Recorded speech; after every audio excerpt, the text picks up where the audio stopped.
আসসালামু আলাইকুম। এক্সেল ক্লাসে আপনাকে স্বাগতম।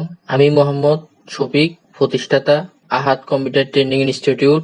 আমি 14 বছর যাবত ক্লাস নিচ্ছি এবং NTVQF কম্পিটেন্সি এই ক্লাসে আপনি শিখবেন এক্সেলের ইন্ট্রোডাকশন, যোগ, বিয়োগ, গুণ, ভাগ কিভাবে করবেন, এক্সেল প্রিন্ট কিভাবে করবেন, কিভাবে এক্সেলের পেজ সেটআপ করতে হয়।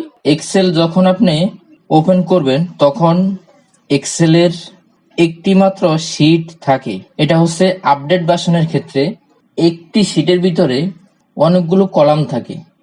চলুন আমরা দেখি কলাম কোনগুলো।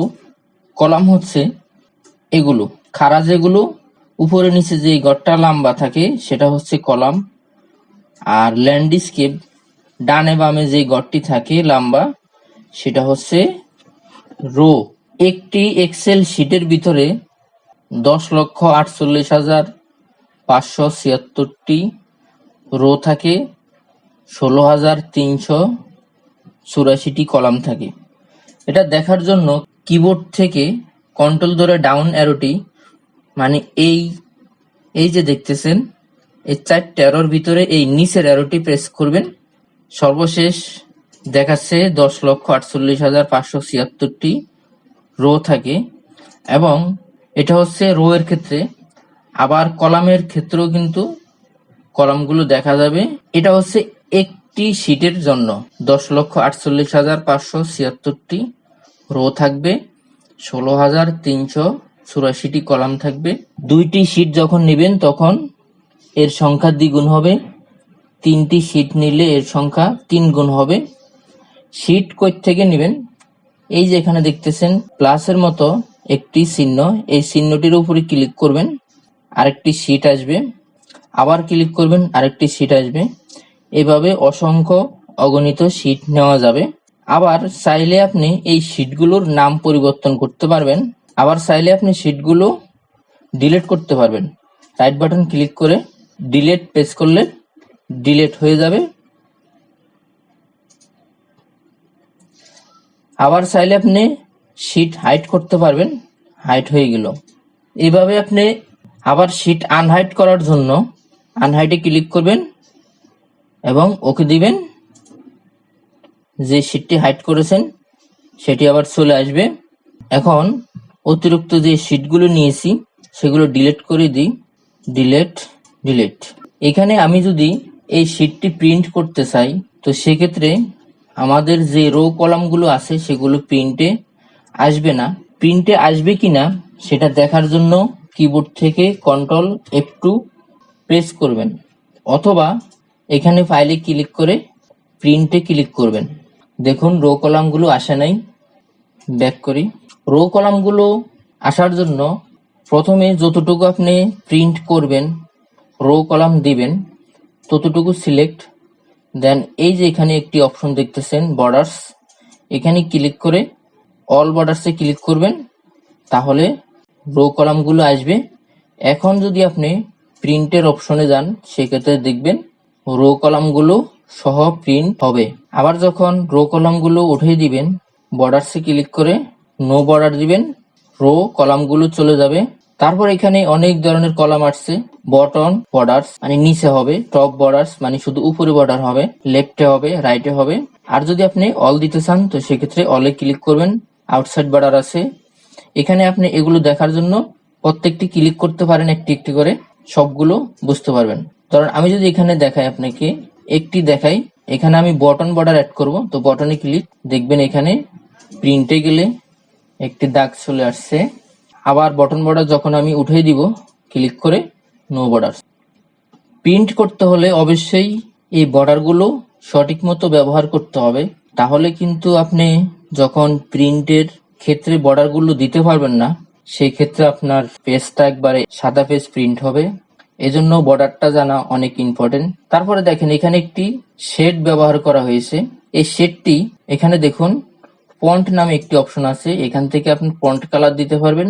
ফন্টের বাম পাশে যে শেড কালার বলছিলাম এটাকে ফিল কালার বলা হয়, এই ফিল কালারে ক্লিক করে আপনি কালার পরিবর্তন করতে পারবেন এবং নো ফিল দিয়ে কালারটি উঠিয়ে দিতে পারবেন।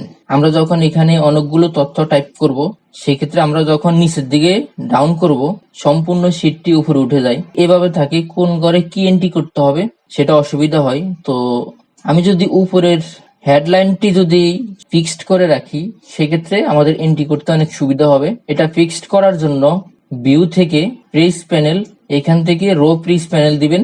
এখন দেখেন আপ ডাউন করেন, শুধুমাত্র এই রোটি স্থায়িত্ব আছে, বাকি তথ্যগুলো আপ ডাউন হবে। এটা থাকলে দেখে দেখে টাইপ করা অনেক সুবিধা। আবার যখন আপনি এই সিস্টেমটি বাদ দিতে যাবেন তো সেই ক্ষেত্রে আনফ্রিজে ক্লিক করলে এখন আবার আগের মতো হবে। এক্সেলের যে আমরা গার্ডগুলো দেখতেছি এগুলো যদি আপনি উঠে দিতে চান, এখানে যে গার্ডগুলো উঠে যাবে, গার্ডে ক্লিক করলে গার্ডগুলো উঠে যাবে। এখন আসুন আমরা দেখব কিভাবে যোগ করতে হয়। যোগ করার জন্য প্রথমে ইকুয়াল দিতে হবে, দেন যে সংখ্যা নিয়ে যোগ করবেন তার উপরে ক্লিক, মাউস ধরে ক্লিক করবেন, দেন তারপরে কিবোর্ড থেকে যোগ চিহ্ন বা প্লাস চিহ্ন দিবেন। সেকেন্ডে কোন সংখ্যার সাথে কোন সংখ্যাটির সাথে মাইনাস করবেন বা যোগ করবেন সেটা ক্লিক করবেন, কিবোর্ড থেকে আবার এন্টার প্রেস করবেন। দেখুন যোগ ফলটি চলে আসছে। এবং এখানে এভাবে যখন আপনি ডবল ক্লিক করবেন বা ধরে টান দিবেন সেক্ষেত্রে নিচের সবগুলো সংখ্যার যোগ অটোমেটিকলি হয়ে গেছে। আবার যখন মাইনাস করবেন ইকুয়াল দিয়ে প্রথমে যে সংখ্যার সাথে মাইনাস করবেন ইকুয়াল দিয়ে প্রথম সংখ্যা ক্লিক, মাইনাস যে সংখ্যার সাথে মাইনাস করবেন ক্লিক, এন্টার, মাইনাস চলে আসছে। ডবল ক্লিক করবেন এখানে বা টান দিবেন, এখানে মাইনাস হয়ে যাবে। আবার যখন আপনি ইকুয়াল দিয়ে গুণ করতে যাবেন তো সেম আগের মতোই প্রথম সংখ্যা ক্লিক, ইন্টু যে সংখ্যার সাথে ইন্টু করবেন, এন্টার।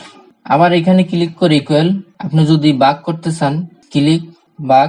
এখানে আরো একটি কাজ করা যায়, সেটা হলো চাইলে আপনি হাতে টাইপ করে দিতে পারেন, যেমন 50-এর 5 দিয়ে ভাগ করলে, এন্টার, ক্লিক। তো এটা আগের মতো অ্যারেঞ্জ করে দিবেন, ডবল ক্লিক অথবা টান দিবেন, এখানেও ডবল ক্লিক অথবা টান দিবেন, সবগুলো সংখ্যার ভাগফল চলে আসছে। এখন আরেকটি সংখ্যা দেখাই, আরেকটি অপশন দেখায়, সেটা হচ্ছে পার্সেন্ট।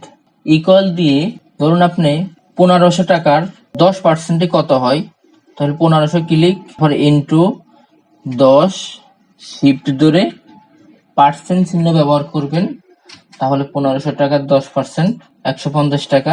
এখানে ডবল ক্লিক করবেন, চলে আসছে। এখানে আরো একটি সুবিধা হচ্ছে, এই সিস্টেমে যদি আপনি যোগ বিয়োগ গুণ ভাগ করেন সেটার আরো একটি সুবিধা হচ্ছে, এই মেন যে সংখ্যাটা এটা দিয়ে আপনি যোগ বিয়োগ গুণ ভাগ করেছিলেন, এখানে যখন আপনি সংখ্যা পরিবর্তন করে দিবেন তখন অটোমেটিক এর বাকি ফলাফলগুলো পরিবর্তন হবে। যেমন এখানে 20-এর এখানে যদি আপনি 50 করে দেন তখন দেখুন বাকি ফলাফলগুলো পরিবর্তন হয়ে গেছে। এভাবে আপনি একবার শুধু ফর্মুলা এন্ট্রি করে দিবেন, পরের বার এখানে আপনি এডিট করবেন, আর ফর্মুলা বসাতে হবে না। এমনকি আপনি যদি নিচে পরবর্তী সংখ্যা লেখেন তো সেক্ষেত্রে লাস্ট করে টান দিবেন একবার এভাবে, যেগুলো আগে যোগ বিয়োগ গুণ ভাগ করেছেন, দেন এখানে নতুন করে সংখ্যা এন্ট্রি করে দিবেন 10, 20। দেখেন ফলাফলগুলো অটোমেটিক সম্পূর্ণ বাকি ফলাফলগুলো চলে আসছে। নেক্সট ভিডিওতে অ্যাডভান্স ফর্মুলাগুলো নিয়ে আলোচনা করব। ধন্যবাদ।